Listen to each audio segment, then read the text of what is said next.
Et puis les groupes parlementaires et les commissions permanentes de l'Assemblée nationale sont enfin connus. En tout, on dénombre 21 groupes avec un minimum de 20 députés. La séance plénière du week-end a également entériné les bureaux de ces groupes. À l'issue de ces validations, Vital Kamerhe a souligné qu'aucun changement ne sera autorisé. Ainsi, au cas où un député se retire de son groupe, il sera considéré comme non inscrit conformément aux dispositions du règlement intérieur de l'Assemblée nationale. À l'Assemblée nationale, les discussions se sont centrées sur la validation des groupes parlementaires et la présentation des bureaux des commissions permanentes. Il y a donc 21 groupes, chacun composé d'au moins 20 députés. La plénière a aussi validé les bureaux de ces groupes. En plus, 8 députés non inscrits ont été confirmés. Ces non inscrits viennent de différents partis comme DIPRO, de Constant Moutamba, du Nouvel Élan d'Adolphe Mouzito, de Matata Pogno et de Gratien de Saint-Nicolas d'Ensemble pour la République, étant donné qu'ils ne font plus partie du groupe parlementaire de leur parti d'origine.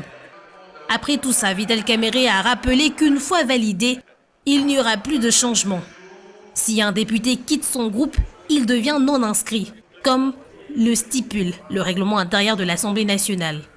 Ici, honorables députés, nous avons voulu, par souci de cohésion qui avait été entamé au moment de la publication du gouvernement, il ne faut pas nous en cacher, de faire en sorte que, et ça c'était le souhait du président de la République, qu'en composant les groupes parlementaires, le groupe de commissions permanentes, nous puissions rétablir un tant soit peu